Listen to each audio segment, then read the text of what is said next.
સુરત ડિમોલેશનને લઈને 15 દિવસથી ચર્ચાઓ ચાલે છે. આ ચર્ચાના ગર્ભગૃહની અંદર ભારતીય જનતા પાર્ટીના અમુક આગેવાનો અને જમીન માફિયાઓની મિલીભગતનું આ ફલશ્રુતિ છે. એ વાસ્તવિકતા પણ ધીરે ધીરે બહાર આવી રહી છે. તંત્રનો ગેરઉપયોગ સંપૂર્ણ રીતે આ મિલીભગતવાળા બંને લોકોએ કરી અને આ પરિસ્થિતિનું નિર્માણ કર્યું છે. સ્થાનિક ધારાસભ્ય કતારગામના વિનોદભાઈ મોરડિયા એ આની તપાસની માંગ કરી રહ્યા છે કે ખરેખર સત્ય શું છે. પરંતુ ભારતીય જનતા પાર્ટીની સરકાર જે છે, એકલ દોકલ લોકોએ, તાકાતવર લોકોએ આ નિર્ણય લેવડાવી અને તંત્રને બાનમાં લઈ તંત્ર પાસે અનઅધિકૃત કામ કરાવ્યું છે. આ અનઅધિકૃત કામને અધિકૃત ગણાવવા માટે કાજલ હિન્દુસ્તાની નામના બેન વચ્ચે કૂદકો મારે છે અને એનો હેતુ કે એક શાંત પાણીમાં કાંકરો નાખી અને વાતાવરણને ભાઈચારો ડહોળવાનું થયું. લવ જિહાદીઓ અંદર છે, બાંગ્લાદેશીઓ છે. કાજલબેન હિન્દુસ્તાની અને વિનોદભાઈ મોરડિયા એ સામસામે આવે છે. બંને અમારી વિપરીત વિચારધારણા લોકો છે. નથી અમે વિનોદભાઈ મોરડિયાની સમર્થન કરતા કે નથી એ બેનની સમર્થન કરતા. અમે સત્ય શોધવાનો પ્રયત્ન કરીએ છીએ કે આ તંત્રનો ઉપયોગ કરી કોણ ગયું અને એ તંત્રના ઉપયોગના નાતે કોને એના હેતુ આર્થિક રીતે પાર પાડી લીધો. 15 દિવસ થયા, કોઈ મગનું નામ મરી પાડવા માટે કોઈ આગળ આવતું નથી. આવા સમયે લવ જેહાદ અને બાંગ્લાદેશી ઘૂસણખોરોની વાતને મુદ્દો પ્રેસરાવી અને તમામ બાબતને કોર ઉપર લાવી દેવાનો પ્રયત્ન થઈ રહ્યો છે.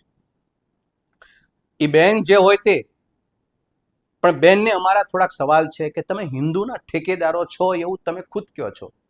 તમે આ રાષ્ટ્રની અંદર હિન્દુઓનું રખોપું કરો છો, મહિલાઓનું રખોપું કરો છો. ઘૂસણખોરો બાંગ્લાદેશી ઘૂસી ગયા છે એની બહુ તમને ચિંતા છે. લવ જેહાદની પણ તમને ચિંતા છે. તો થોડાક સવાલ અમારા પણ તમે સાંભળી લો કે આ દેશની અંદર છેલ્લા 12 વર્ષથી ભાજપાની સરકાર કામ કરે છે. આ રાજ્યની અંદર છેલ્લા 25-27 વર્ષની કામ કરે છે. મ્યુનિસિપલ કોર્પોરેશનની અંદર એટલા સમયથી કામ કરે છે. આ જે કંઈ તમારી સામે બદીઓ બુરાઈઓ જે આવે છે એ ભારતીય જનતા પાર્ટીની સરકારની ફલશ્રુતિનો ભાગ છે.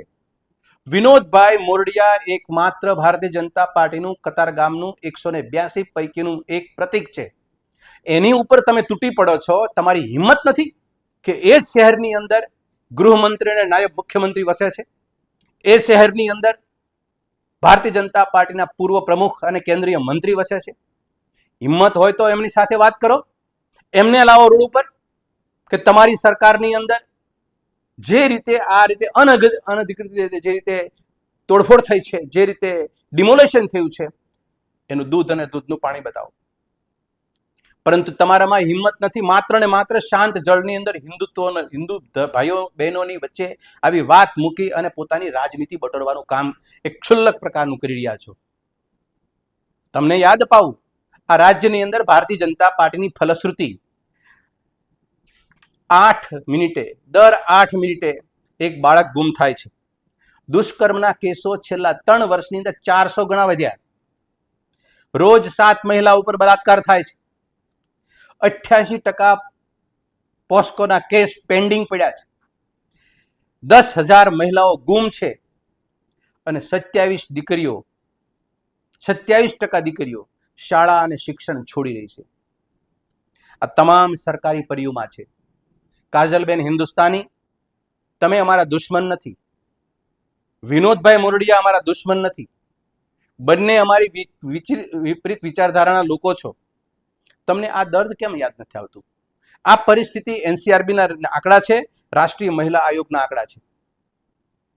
જાઓ ભારતીય જનતા પાર્ટીના 2 આગેવાનો, શિરમોર આગેવાનો કે જે દેશનું સુકાન સંભાળે છે અને દેશની અંદર રાજનીતિ કરવા માટે તમામ પ્રકારના મોરચા એની પોતાની તાકાત લાગેલી છે અને આ બધી બદીઓ જે છે એ એમની ફલશ્રુતિ છે.